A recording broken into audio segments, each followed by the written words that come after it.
1000 ऋषिगण, जिनमें 100 ऋषि भी है, कथा सुनने के लिए बैठे हैं। उसी में तत्पक्ष मुनिया सर्वे सूतम पौराणिकम, कथा का विधान होता है, प्रातः काल यज्ञ और पाठ होता है, पूजन होता है, मध्याह्न काल में विराम काल होता है और सायं काल में उसी पाठ का व्याख्या होती है। कथा कम और ज्यादा हो सकती है, लेकिन मूल पाठ काटा या छटा नहीं जा सकता। तो आज विराम काल में उन ऋषियों ने भविष्य की ओर देखा, तो ऋषियों क्या देखा? कराल कलयुग निकट आ रहा है। 4 युगों में, चारों युगों में कलयुग में केवल सारा जैसे जैसे युग परिवर्तन होता जाता है, सतयुग त्रेता द्वापर, वैसे वैसे अधर्म का प्रभाव बढ़ता जाता है। कलयुग में चतुर्थांश धर्म रह जाता है। कितना? जब रुपये में 4 आना धर्म रात है और 12 आना अधर्म रात। हाँ 75% आना 75 नहीं होते, ध्यान दो। आना 16 होते, कितने होते?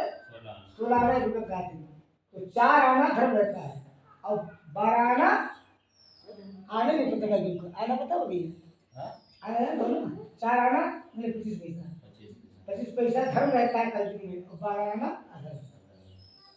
तो ये अधर्म जब रह जाता है तो अधर्म के परिणाम जीव को नरकों में जाना पड़ता है। कितनी यातनाएं बताया मैंने, पिछले कई दिनों में लगातार चर्चा हुई है और फिर मानव को मिलता है। तो उन यातनाओं में जीव ना जाए, क्योंकि यहाँ पर 10-20 साल उसने पाप किया है। यहाँ के जीवन काल में 10-20 साल ही अधर्म कर पाता है, वह बाकी वह नरकों में ही रहता है। तो उसको अपार कष्ट है, ऐसा देख करके वह ऋषिगण बहुत ही दुखी हुए। उनके पास कोई उत्तर न था। तब वह लोग बैठे थे, वही काल है जब श्री सूत जी महाराज वहां पर पहुंचे। तो कहा गया अतिथि देखी उठ कर मिले, भरु यगम सप्रेम, चंचल साधु प्रवीण का आवत ही हर से नहीं, नैनन नहीं सने, तो तुलसी तहाँ न जाए। इसलिए अतिथि कोई भी हो, चाहे छोटा हो अथवा बड़ा हो, हमें सब अतिथि में समान दृष्टि रख करके दोनों का समान रूप से सत्कार करना। आज सूर्य जी महाराज का जब बैठाया गया, सूर्य जी को पहले पाद अर्घ आचमनी दिया गया, पैर धुलाया गया कि वो आए जाए, तो उनके उसे प्रश्न डाल दियो। पता नहीं बेचारा कैसे आएगा, थका हुआ भूखा है, कैसा बैठे। पहले उसको शांत करिए, पाद अर्घ आचमनी दे करके जब पैर धुलाएगा, तब सूर्य जी बैठ गए। तब उन लोगों ने कहा ये चीज पत्नी को सीखना चाहिए। पत्नी को ये चीज सीखना चाहिए। आगे बताएं उसके बारे में, उसके बाद बताऊंगा। पहले आते ही नहीं को भी आटा खत्म हो गया, आटा लेके आओ तो रोटी बनने दे तो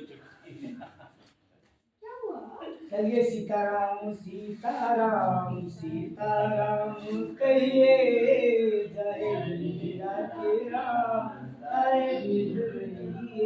तो श्री सूत जी महाराज से आज 88,000 ऋषियों ने, जिनमें सरकार भी है, उनसे बताया कि प्रभु काल कलयुग निकट आ रहा है। लोगों की जो बुद्धि होगी मानव की, वह धर्म में नहीं होगी, परिणाम में वह नरकों में जाएंगे।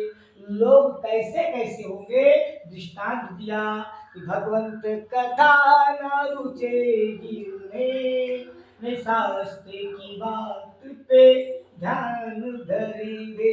शास्त्र कहता है स्त्रियों के पति मारता हो, पति पागल हो, पति कैसा भी हो, लेकिन पति पूजनीय है। आजकल तो व्यवस्था उल्टी हो। शास्त्र यह भी कहता है प्रातः काल उठकर रघुनाथा माता पिता वृंदावन माता। शास्त्र सब अच्छी अच्छी बातें बताता है, लेकिन शास्त्र को पढ़ने के बाद व्यक्ति उस पर अमल नहीं करता। तो शास्त्र की बात पर ना ध्यान धरेंगे और पढ़ के अंग्रेजी खाएंगे सब, होटल में मत पान करेंगे। आज 99% 99% लोग अपने बच्चों को अंग्रेजी पढ़ाने के लिए मरे जा रहे हैं। कोई 1% नहीं चाह रहा है कि मेरा बच्चा संस्कृत भी पढ़ ले। और हम लोग क्या है, संस्कृत क्या है, संस्कृत सभी भाषाओं की माँ है। जो माँ को भूल गया उसे कोई भाषा नहीं आएगी। ये 4 लाइन की संस्कृत थी जो मैंने उसको अपनाया, तो आज सभी भाषाओं में मुझे भगवान ने पारंगत कर दिया। मैं मैथ पढ़ाता था, पढ़ाता आज भी हूँ। साइंस, मैथ, इंग्लिश सब पढ़ाने वाला कैसे बन गया? क्योंकि उस माँ को नहीं भूला जो सबकी जननी थी। संस्कृत के 4 श्लोक पढ़ता था डेली। इसके प्रभाव में आज सभी भाषाओं पर महान हासिल हुई। तो अब क्या कहे? क्या कर खाती? अरे बड़ा अंदर है ओए। इनका इसे बैठी थी। कृष्ण बीच में विषय करोगे तो फिर कथा बढ़ जाएगी। हाँ नहीं, हाँ कथा के बीच में सुनो आराम से बोलिए। तो भगवंत कथा ना रुचेगी उन्हें, नहीं शास्त्र की बात पे ध्यान धरेंगे कि पढ़ के अंग्रेजी कहाएंगे साहब को होटल में मद्यपान करेंगे। इस प्रकार से लोग होंगे कर खंडन तीर्थ मंदिर का। अरे तीर्थ में लुटेरे बैठते हैं तो पंडा तो लूट लेता है। अरे लूटता हुआ है उसका परिणाम मुंह भोगेगा।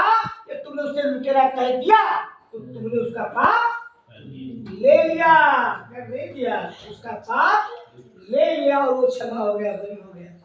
तो कर खंडन तीर्थ मंदिर का नहीं, पुण्य कथा अनुदान करेंगे। कथा क्या करेंगे? ब्याह करके कथा हुए, पंडित जी जल्दी करो मुक्ति हो रही है।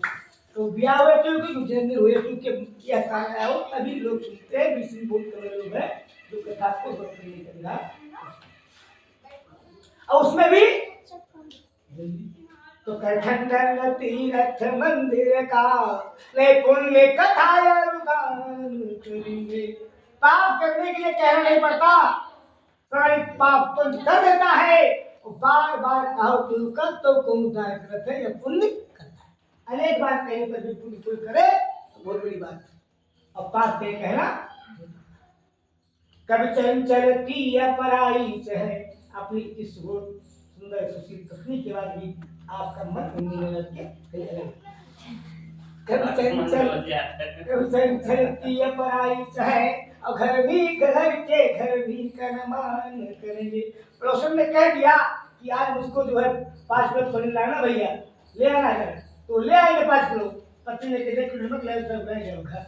इस प्रकार से लोग होंगे कलयुग में। अब रातन देख जब सभी माता पिता को नहीं चाहेंगे। जिस जनक ने जन्म दिया, जिस जनक ने उसका पालन पोषण किया, आज जहां बीबी आ गई तो सब कोई बीबी हो गई। कितने काल तक उस जनक ने उसकी सेवा की, तब बच्चा बड़ा हुआ। 10 साल 15 साल तक लगातार सेवा की, उसकी औसतों को 20 साल तक पूरा किया और जहाँ कहीं वो शादी में टांग हुए अलगे हो गए। देखिए अब रातन देख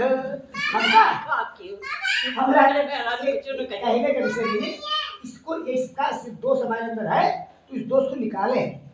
कथा का ये मतलब होता है, कथा को सुन रहे हैं, जहाँ कहीं दोष हमारे अंदर है उस दोष को समझ करके उसको निकाले। अब रातन देख जवान सभी निज माता पिता को नहीं चाहे, और जब झूठी है पूजा विधान मंत्र। अब तक तो 4 कथा होते हैं, अब तक तो 4 कथा होते हैं। तो सब झूठ है पूजा विधान मंत्र, परस्पर यही बात कहेंगे।